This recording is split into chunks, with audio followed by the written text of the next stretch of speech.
Hello students, I am Aditya Gupta और आज हम प्रॉब्लम 6 और 7 सॉल्व करेंगे जो कि एक पैराग्राफ पे बेस्ड है। तो हमारे पास एक सीक्वेंस दिया हुआ है A1 A2 A3 till A1005 जो कि इस कंडीशन को सेटिस्फाई करते हैं और ये सेकंड कंडीशन को भी सेटिस्फाई करते हैं। तो हमें बताना है जो ये सीक्वेंस होगा इसका नेचर क्या होगा और सेकेंड जो इस सीक्वेंस का 21th टर्म होगा उसकी वैल्यू क्या होगी। तो सबसे पहले हम क्या करेंगे, ये जो गिवन कंडीशन है इसका यूज़ करके हम A1 A2 A3 till A1005 की वैल्यू हम फाइंड करने की कोशिश करेंगे, जिससे हम बता पाएंगे कि जो सीक्वेंस है उसका नेचर कैसा है। तो चलिए हम पहले इस सीक्वेंस के टर्म्स को निकालने की कोशिश करते हैं। तो हमारे पास गिवन है A1 upon A1 plus 1 equals to A2 upon A2 plus 3 equals to A3 upon A3 plus 5 till A1005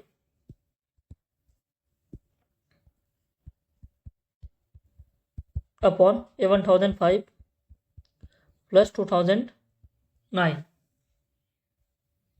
ना। अब हम क्या करेंगे, इस कंडीशन में हम माइनस साइन से मल्टीप्लाई करेंगे और 1 ऐड करेंगे। तो multiply by minus sign and add 1 in given condition. तो हमारे पास क्या आ जाएगा, हम पहले माइनस साइन से मल्टीप्लाई करेंगे तो हमारे पास आएगा -A1 upon A1 plus 1 equals to -A2 upon A2 plus 3 equals to -A3 upon A3 plus 5 equals to -A1005 upon A1005 plus 2009। हाँ, अब हम क्या करेंगे, हम अभी हम कंडीशन में 1 ऐड करेंगे तो हमारे पास आएगा, इसको हम सिंप्लीफाई करेंगे हर एक कंडीशन को तो हमारे पास आएगा 1 upon A1 plus 1 equals to 3 upon A2 plus 3 5 upon A3 plus 5 equals to 2009 upon A1005 plus 2009 ना। अब हमारे पास ये आ गया है। अब हम क्या करेंगे, इसका रेसिप्रोकल ले लेंगे। सो टेकिंग रेसिप्रोकल तो हमारे पास आएगा A1 plus 1 equals to A2 plus 3 upon 3 equals to A3 plus 5 upon 5 till A1005 plus 2009 upon 2009 ना। सिंस ये सारे टर्म्स आपस में इक्वल है तो हम इसको एक पैरामीटर लैम्डा के इक्वल करते हैं। सो इसको हमने इक्वल कर दिया लैम्डा के। लैम्डा क्या हमारा एक पैरामीटर है ना। अब हम क्या करेंगे, हर एक टर्म को लैम्डा से इक्वेट करेंगे, हर एक टर्म को हम लैम्डा से इक्वेट करेंगे। So on equating each term with lambda. तो हम क्या करेंगे, लैम्डा से इक्वेट करेंगे तो हमारा A1 प्लस 1 इक्वल्स टू आएगा लैम्डा। तो यहाँ से हमारे पास क्या गया, A1 की वैल्यू आ गई लैम्डा माइनस 1 नाउ। ऐसे ही हमने किया सेकेंड, तो A2 plus 3 equals to 3 lambda. तो यहाँ से हमारे पास A2 की वैल्यू आ गई 3 लैम्डा माइनस 3। सिमिलरली हमारे पास A1005 प्लस 2009 इक्वल्स टू होगा 2009 लैम्डा। तो हमारे पास यहाँ से A1005 की जो वैल्यू होगी वो क्या जाएगी 2009 लैम्डा माइनस 2009 ना। तो हमने A1 की वैल्यू लैम्डा के टर्म में निकाल ली, A2 की वैल्यू लैम्डा के टर्म में निकाल ली, ऐसे ही A1005 की वैल्यू हमने लैम्डा के टर्म में निकाल रखी है ना। अब हमको एक और कंडीशन दिया हुआ है कि जो ये टर्म्स हैं इनका सम की वैल्यू हमको दे रखी है 2010। तो हमारे पास है also A1 plus A2 plus A3 till A1005 equals to 2010। तो हम यहाँ से A1 A2 A3 और A1005 की वैल्यू हम लैम्डा के टर्म में पुट करेंगे तो हमारे पास आएगा lambda minus 1 plus 3 lambda minus 3 plus 5 lambda minus 5 till 2009 lambda minus 2009 equals to 2010। ना हम क्या करेंगे, लेमडा वाले टर्म्स को एक साइड लिखेंगे और जो हमारे नंबर्स हैं उनको एक साइड लिखेंगे। तो हमारे पास आएगा lambda plus 3 lambda plus 5 lambda plus till 2009 lambda, minus sign common लिया, हमारे पास आएगा 1 plus 3 plus 5 till 2009 equals to 2010। ना अब यहाँ से हम लेमडा कॉमन लेंगे तो हमारे पास आएगा, लेमडा कॉमन लिया, हमारे पास आया 1 plus 3 plus 5 plus till 2009 minus 1 plus 3 plus 5 plus till 2009 equals to 2010। Now अब हमारे पास ये टर्म्स कॉमन आ रहा है तो हम इसको बाहर निकाल लेंगे। हमारे पास आएगा 1 plus 3 plus 5 plus till 2009 into lambda minus 1 equals to 2010।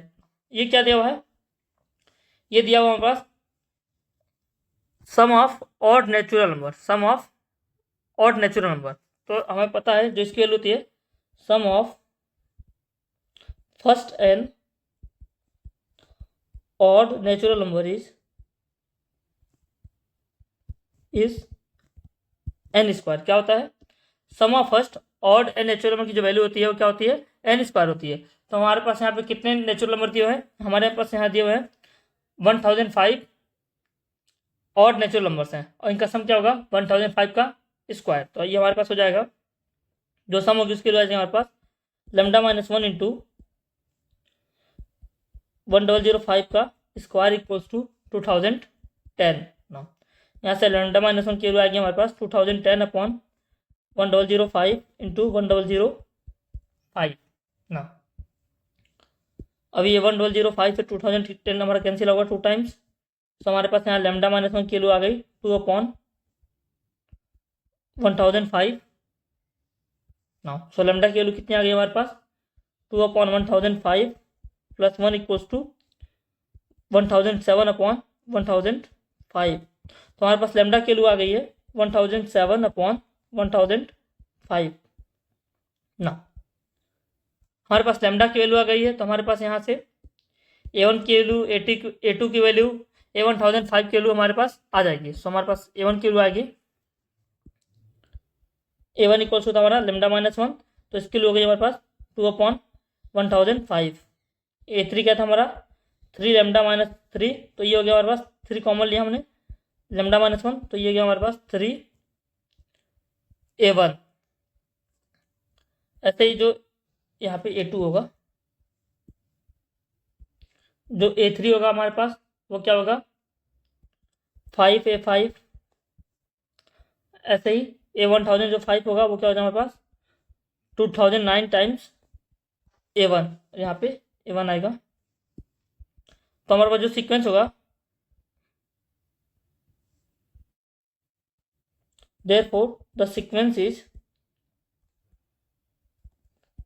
हमारे पास क्या हो जाएगा A1 3A1 5A1 टिल 2009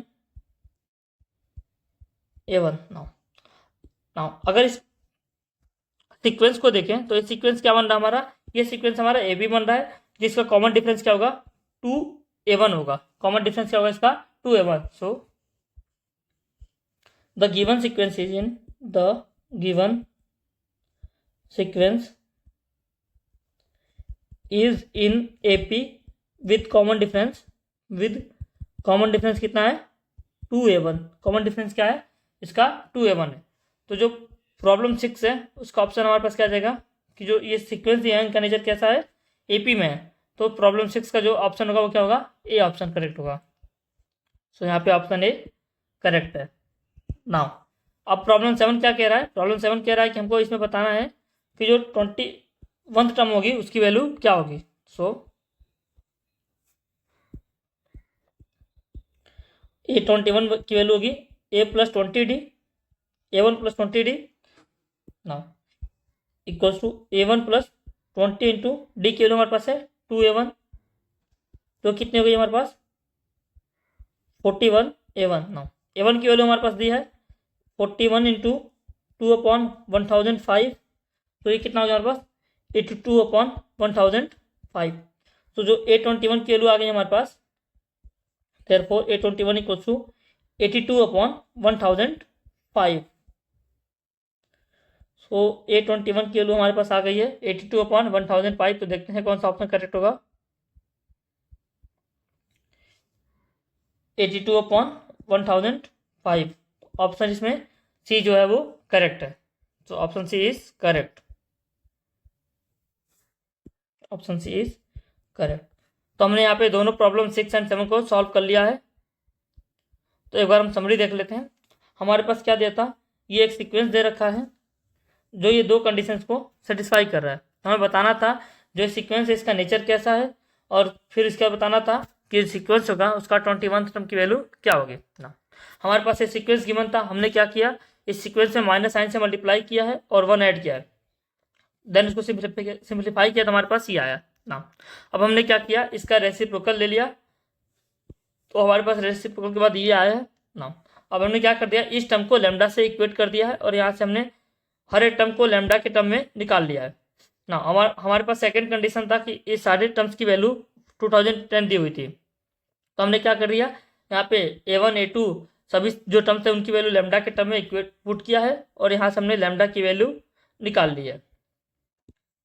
फिर हमने A1 A2 A3 सबको हमने क्या किया है, जब लैम्डा के टर्म्स में वैल्यू फाइंड किए तो हमने देखा कि जो सीक्वेंस बन रहा है वो क्या बन रहा है, हमारा एक KP बन रहा है जिसका कॉमन डिफरेंस क्या है 2A1 है ना। इसके बाद हमने 821 टर्म निकाला जो कि आया हमारे पास 82/1005। Thank you.